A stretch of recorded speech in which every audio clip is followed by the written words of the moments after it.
I'm not a native to Utah. And when I came here about 12 years ago, I immediately realized that being a woman in Utah was a little different. And I just never experienced that before. I very often found myself as the only woman in the room. And I had many experiences where men were saying things to me that were different. And I'd just not had that experience before. I work in a very male-dominated industry, and at my company, the men really don't care that, I'm a woman. They care that I'm smart and capable and that I can absolutely perform my job as well as anyone else. But when I got to Utah, it was evident that something else mattered. It mattered that I was not a man. And I was troubled by that. People were saying things to me like, well, a woman can't be the general manager of City Creek Center. You're going to fail. And, it was hard to have people say that to me, but I'd been doing, what I do at City Creek Center for a long time. And so I wasn't concerned about failing.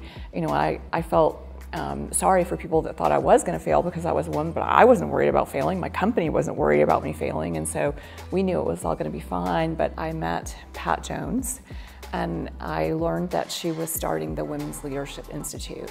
I learned that the Women's Leadership Institute would be business-led and that it would be about helping women to further their skills in career development and in political development.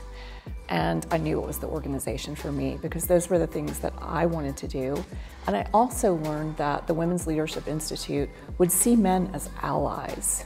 And I think that's the thing that more than anything else about the Women's Leadership Institute really speaks to me, because I don't think that we can have a combative relationship with men.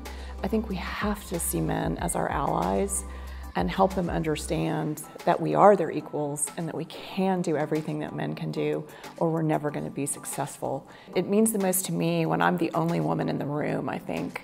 I see men treat me with respect, and I feel like that, some of those rooms that I've been in today, there are more women than there have been previously.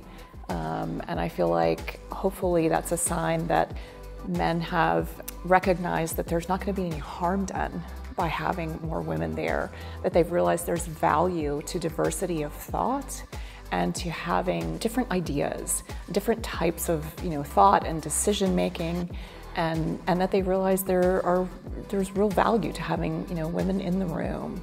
And not only just women, but different types of diversity to make better decisions. And I think that's one of the great values that the Women's Leadership Institute can bring to any organization, is that even if you're doing really well in promoting women, that you can really look at some different areas that maybe you've not considered before and examine those areas too. I think the gender wage gap is, I'm very passionate about the gender wage gap because I really think that it's the sort of the root of all evil, especially in Utah. I think you see women who take time off for families and leave the workforce and then come back into the workforce, and organizations tend to hold them to the wage they were when they left the workforce, and sometimes that's a 10-year break that they've taken, and they're still being held to a 10-year-old wage, and it's just not fair. It's not fair that companies are holding them to a wage that's something from 10 years ago.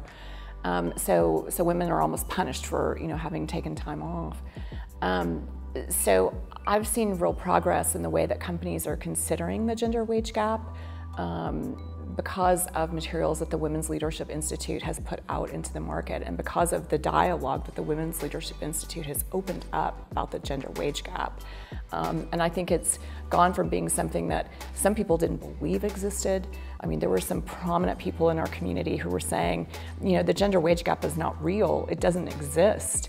And I think that the Women's Leadership Institute, through their allyship with men, and through the strong messaging that they were doing in concert with some other organizations, have been able to convince people that the gender wage gap is real and that, by doing a survey, of everyone in the organization and understanding what everyone's compensation is, that it can be an anonymous survey. You don't have to share it with everyone, but you can simply sit back and take a look at it and understand where people are being compensated. And then you don't have to address wages, all at once. Something you can do over time. Certainly everyone's concerned about their budget. So it doesn't have to be a big, intimidating, process that you can address the gender wage gap. I think the Women's Leadership Institute respects everyone and yet still seeks to go about making change, and that's, really important to me. Unfortunately, one thing that hasn't changed in my 12 years in Utah is that Utah continues to rank, it doesn't matter who's ranking us, we're either, 48th, 49th, or 50th when it comes to, women's issues. And so we're consistently at the bottom, and, it's not changing. And so I think it's important that we continue to work on these issues, and I believe, even though these rankings continue to have us at the bottom, I do think that we're making some headway in some of these issues. Making headway in the gender wage gap. We've got to continue to work on getting more women elected to political office, and we certainly have to work on getting more women in leadership positions in companies and getting more women on corporate boards. Those are things that are must-dos for everyone in the state of Utah.